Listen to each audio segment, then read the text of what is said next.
L'histoire de Brown GP est sans doute l'une des plus extraordinaires de l'histoire de la Formule 1.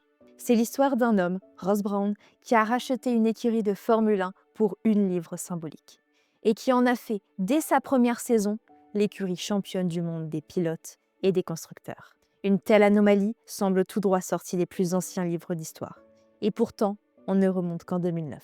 Ross Brown, né le 23 novembre 1954 près de Manchester, au Royaume-Uni, est un personnage absolument central dans l'histoire moderne de la Formule 1. Avant cette aventure incroyable avec Brown GP, il avait déjà bâti une réputation légendaire dans le paddock. Ingénieur brillant passé par Williams dans les années 80, il s'était fait connaître comme l'un des meilleurs aérodynamiciens du sport. Mais c'est véritablement chez Benetton dans les années 90, puis chez Ferrari à partir de 1997, qu'il est devenu une légende. Chez Ferrari, aux côtés de Michael Schumacher et Jean Todt, Ross Brown est le cerveau technique de ce qu'on appelait la Dream Team. Directeur technique et stratège hors pair, il avait été l'architecte des 6 titres mondiaux consécutifs de Ferrari entre 1999 et 2004. Son génie de la stratégie, sa capacité à optimiser les moindres détails, des arrêts au stand à la gestion des pneumatiques, en ont fait l'homme le plus respecté du paddock. C'est cet homme-là, avec ce palmarès extraordinaire, qui va se lancer dans le pari le plus fou de sa carrière en 2009. En fin de saison 2008, l'écurie Honda, en grande difficulté depuis 2 ans, annonce brusquement son retrait de la Formule 1. La nouvelle tombe comme un coup près. Des centaines d'employés se retrouvent alors sans emploi du jour au lendemain. De même que 2 pilotes de renom. Il y a d'abord Rubens Barrichello, l'ancien coéquipier de Michael Schumacher chez Ferrari, un pilote expérimenté et respecté dans le paddock. Et puis il y a Jenson Button, l'ex-grand espoir anglais qui, à 28 ans, n'a remporté qu'un seul Grand Prix dans sa carrière. Tandis qu'un de ses compatriotes, Lewis Hamilton, vient de renverser le sport en devenant vice-champion, puis champion sur ses 2 premières saisons. Button semble avoir alors raté le coche de sa carrière. Cette écurie en perte de vitesse avait pourtant besoin d'un nouvel élan qu'elle pensait trouver en 2009 avec une toute nouvelle réglementation technique. Cette année-là, les voitures de Formule 1 devaient être largement simplifiées. Excite les petits ailerons et les multiples appendices aérodynamiques qui avaient fleuri sur les monoplaces ces dernières années pour laisser place à des voitures bien plus simples avec d'immenses planches en guise d'ailerons. C'était un changement radical dans la philosophie des voitures de Formule 1. Honda espérait vraiment tabler sur ces modifications profondes pour faire son retour à l'avant du peloton. Dans le sport automobile, tout le monde le sait. Qui dit changement de réglementation dit également bouleversement potentiel de la hiérarchie établie. C'était donc une opportunité en or de rabattre les cartes pour une écurie en difficulté. Mais voilà, en 2008, la crise financière mondiale vient tout chambouler. Elle plonge le monde en général, et notamment le monde de l'automobile, dans une immense incertitude économique. Les constructeurs automobiles sont parmi les plus touchés par cette crise sans précédent. Le constructeur japonais Honda, malgré son prestige et sa puissance, préfère donc se protéger en se retirant purement et simplement de la catégorie reine du sport automobile. C'est une décision brutale, mais compréhensible d'un point de vue économique. Tout aurait pu s'arrêter là pour l'écurie basée à Barclay, en Angleterre. C'était d'ailleurs ce que tout le monde pensait dans le paddock. Une écurie de plus qui disparaît, emportant avec elle des centaines d'emplois et des années de savoir-faire. Sauf qu'un homme y croit encore, envers et contre tout. Cet homme, c'est Ross Brown.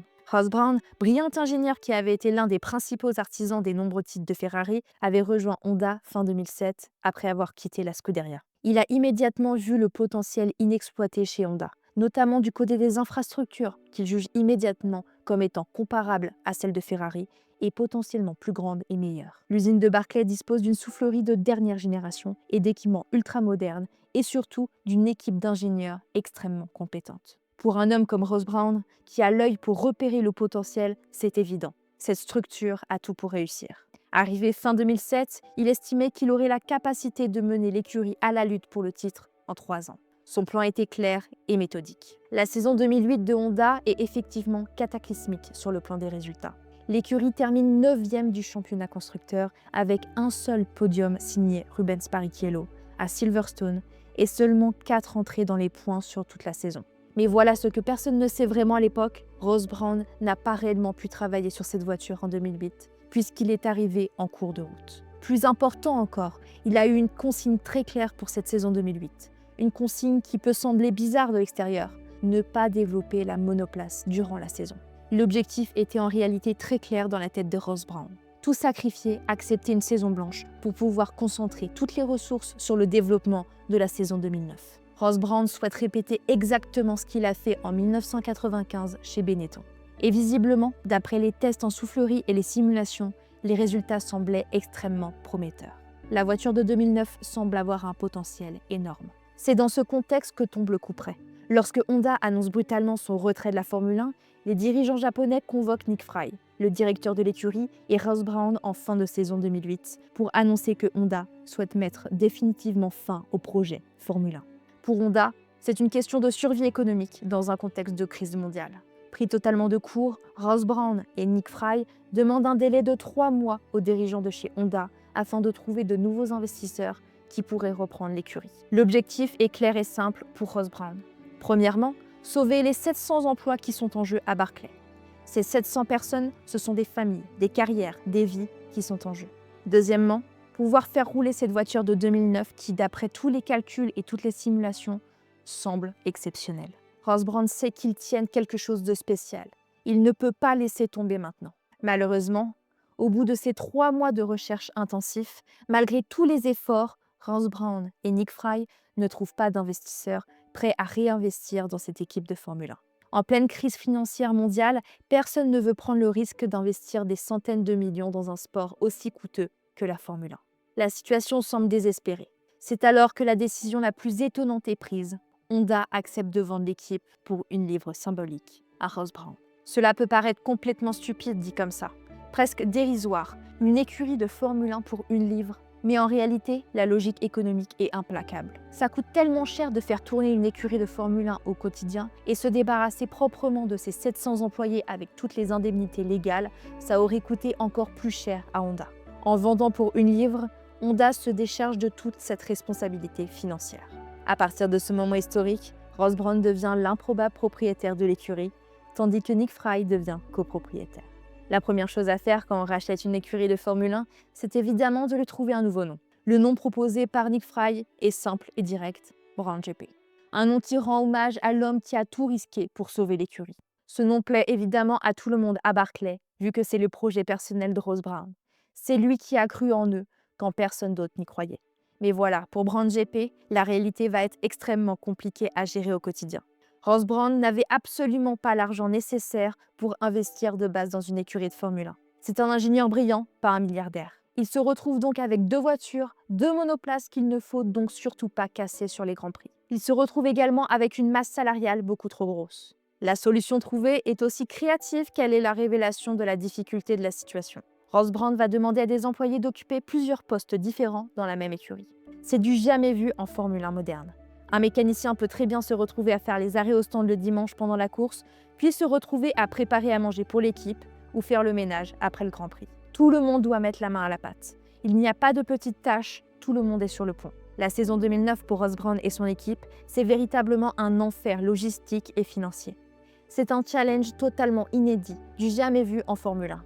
Même dans les petites écuries, on n'a jamais vu une telle situation de précarité au plus haut niveau du sport automobile.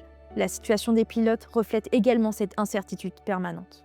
On a donc 2 pilotes pour cette aventure incroyable. D'un côté, Jenson Button, qui n'est même pas sûr d'être payé après chaque course, il roule littéralement dans l'incertitude totale, ne sachant pas s'il touchera son salaire. De l'autre côté, Rubens Barrichello, qui avait de base un contrat de course par course. Concrètement, cela signifie que si un pilote payant venait à toquer à la porte de Ross Brown avec un chèque à la main, Ross Brown n'aurait pas le choix, aussi douloureux que cela puisse être, que d'accepter cet argent vital et donc de remplacer Barrichello.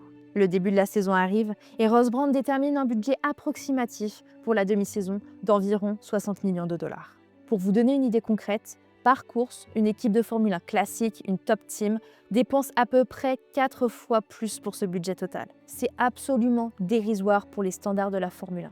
Bien évidemment, avec un budget aussi serré, l'équipe ne peut pas se permettre de participer à la première semaine d'essais hivernaux. L'équipe n'était même pas totalement sûre d'être présente en 2009, les négociations traînaient encore. Ross Brown se lance alors véritablement dans le projet le plus fou de sa carrière, pourtant déjà bien rempli. L'idée est tellement folle, tellement audacieuse, qu'elle attire immédiatement la sympathie du monde de la Formule 1. Ce sont des passionnés qui ont été sauvés de la disparition pendant l'hiver et qui vont pouvoir maintenant tenter de disputer une saison complète. L'histoire est vraiment belle, tellement belle que les motoristes de l'époque, touchés par cette aventure humaine, vont proposer des prix complètement cassés pour leur bloc propulseur afin d'aider cette équipe à simplement pouvoir rouler. Mercedes accepte notamment de fournir des moteurs à des conditions très avantageuses. Brown GP devient alors le véritable chouchou du paddock.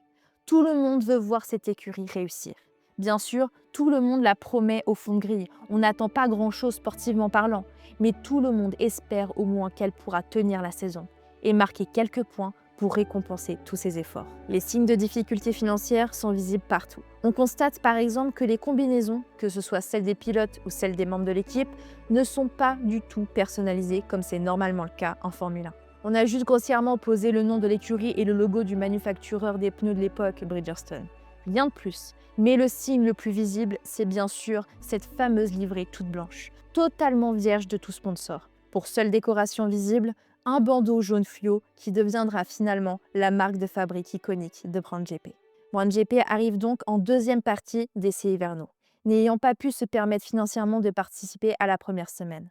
Et là, c'est la grosse surprise, le choc dans le paddock. Cette voiture blanche, sans aucun sponsor parce que personne ne voulait investir dans une écurie promise à disparaître en cours de saison, cette voiture va créer la sensation.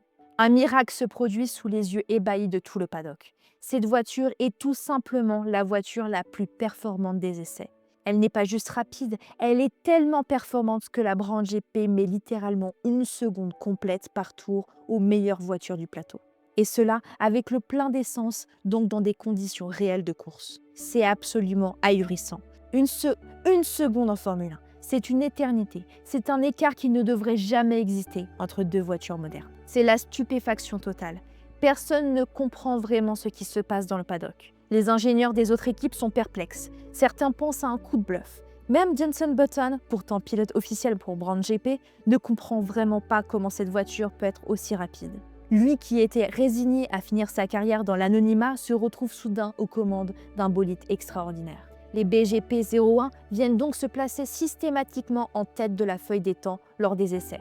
La voiture est-elle vraiment aussi bien née que les chronos le suggèrent ? C'est certain d'après les sensations des pilotes. Ross Brawn, lui, en est également totalement convaincu. Il sait ce qu'il tient entre les mains. Mais pour de nombreux observateurs et des concurrents sceptiques, ils pensent surtout que la voiture doit être lésée en carburant, qu'elle roule quasiment à vide pour faire des chronos en trompe-l'œil et que c'est avant tout un coup de publicité habile destiné à attirer enfin de nouveaux sponsors sur cette voiture. Pendant ces sessions, les autres écuries cachent encore leur véritable jeu et leur véritable performance. Cependant, les ingénieurs aérodynamiques de Brown GP, eux, sont véritablement très confiants.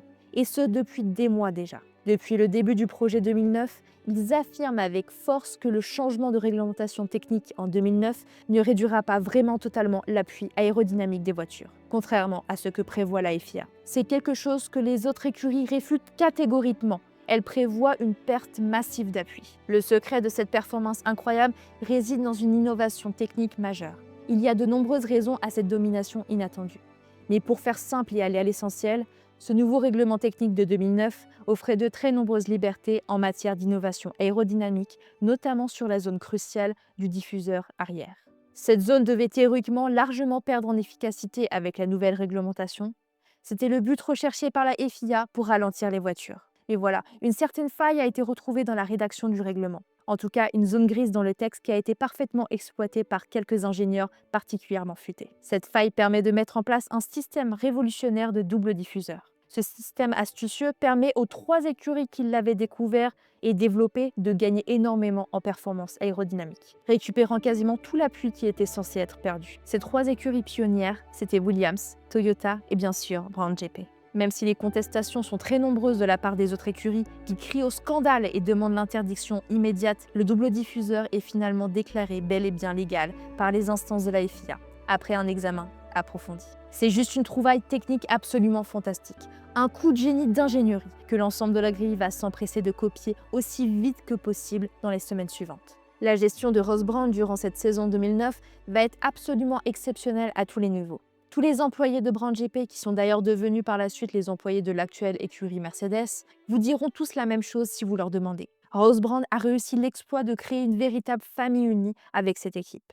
Il a réussi à créer un contexte de travail unique, presque une mentalité de survie collective, qui faisait que cette équipe se surpassait littéralement week-end après week-end. Tout le monde était conscient qu'on vivait quelque chose d'unique, d'historique. Chaque membre de l'équipe, du plus haut dirigeant au dernier mécanicien, savait qu'il participait à quelque chose de spécial qui restera dans les annales du sport automobile. Cette cohésion exceptionnelle, cette union sacrée face à l'adversité, c'est ce qui a fait toute la différence dans les moments de difficulté de la saison. Au final, Jenson Button va remporter le titre de champion du monde des pilotes et Ross Brawn va remporter le titre de champion du monde des constructeurs avec une écurie portant son propre nom. Ross Brawn vient tout simplement de faire un miracle. Le petit garçon de Manchester, le jeune mécanicien qui avait débuté en Formule 3, vient de remporter un titre de champion du monde constructeur avec son propre nom. Brown GP n'aurait jamais dû disputer cette saison 2009. C'était tout simplement impossible sur le papier. Sans Ross Brawn, sans sa détermination, sans sa vision, sans son leadership, cette écurie n'aurait absolument jamais tenu toute la saison. Elle aurait probablement disparu après quelques courses, incapable de faire face aux difficultés financières et logistiques. Mais Ross Brawn a réussi l'impossible. À la fin de la saison 2009, Ross Brawn peut enfin souffler, reprendre son souffle après cette année de folie. Ça y est, le groupe Daimler, impressionné par cette performance historique, vient investir la somme considérable de 110 millions de livres sterling dans cette écurie. Et elle sera officiellement renommée Mercedes Grand Prix. C'est véritablement le début de l'histoire moderne de Mercedes en Formule 1. Une histoire qui mènera à 8 titres constructeurs consécutifs dans les années 2010. Brown GP restera à jamais comme la seule et unique écurie de Formule 1 à avoir remporté les 2 titres mondiaux, pilote et constructeur, dès sa toute première et unique saison d'existence. C'est un record qui ne sera probablement jamais battu. Une anomalie statistique extraordinaire, un miracle sportif qui défie toute la logique. C'est l'histoire d'une renaissance, d'un phénix qui renaît de ses cendres pour briller d'un éclat extraordinaire avant de se transformer en quelque chose d'encore plus grand. C'est l'histoire de la passion, de la détermination, du génie humain face à l'adversité. C'est l'histoire de Brown GP, l'histoire de Ross Brawn, une des plus belles histoires jamais écrites dans le sport automobile mondial.